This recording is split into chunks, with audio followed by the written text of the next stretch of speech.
भारत का पहला ऐसा चक्रवर्ती सम्राट जिसने पूरे भारतीय उपमहाद्वीप को एक छत्र में एकत्र किया, जिसने केवल तलवार से नहीं बुद्धि से भी इतिहास रचा, वो थे चंद्रगुप्त मौर्य।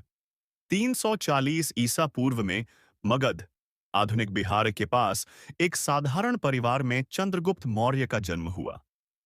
बालक चंद्रगुप्त में असीम तेज, साहस और नेतृत्व की अद्भुत शक्ति थी।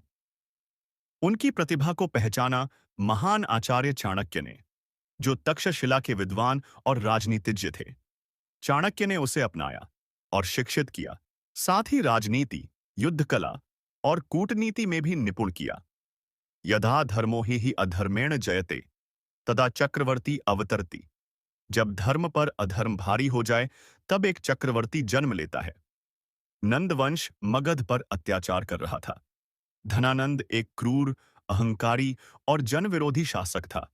चंद्रगुप्त और चाणक्य ने एक गुप्त रणनीति बनाई, लोगों का समर्थन पाया, सेनाएं संगठित कीं और कई लड़ाइयों के बाद 322 ईसा पूर्व में नंद वंश का अंत हुआ और मौर्य वंश का उदय हुआ।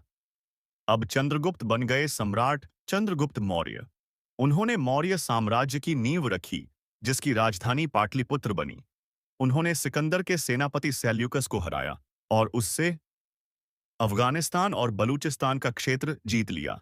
सेल्यूकस ने अपनी बेटी का विवाह चंद्रगुप्त से कर दिया और इस तरह से भारत की पहली अंतर्राष्ट्रीय राजनीतिक विजय हुई। चंद्रगुप्त ने सुदृढ़ प्रशासन, सड़कें, सिंचाई और सुरक्षा तंत्र बनाया। चाणक्य की अर्थशास्त्र भी इसी काल में रची गई। इसी के शासनकाल में मेघास्थनीज भारत आया और उन्होंने इंडिका नाम की पुस्तक लिखी। अपने जीवन के अंतिम चरण में चंद्रगुप्त मौर्य ने जैन धर्म अपना लिया और दक्षिण भारत में श्रवण बेलगोला चले गए, जहां उन्होंने आत्मसाधना में जीवन बिताया और वहीं उन्होंने अपने प्राण त्याग दिए। इस तरह से एक साधारण बालक एक असाधारण सम्राट बना और सम्राट सन्यासी बना। यही थी चंद्रगुप्त की अद्भुत यात्रा। चंद्रगुप्त मौर्य केवल सम्राट नहीं, एक युग निर्माता थे।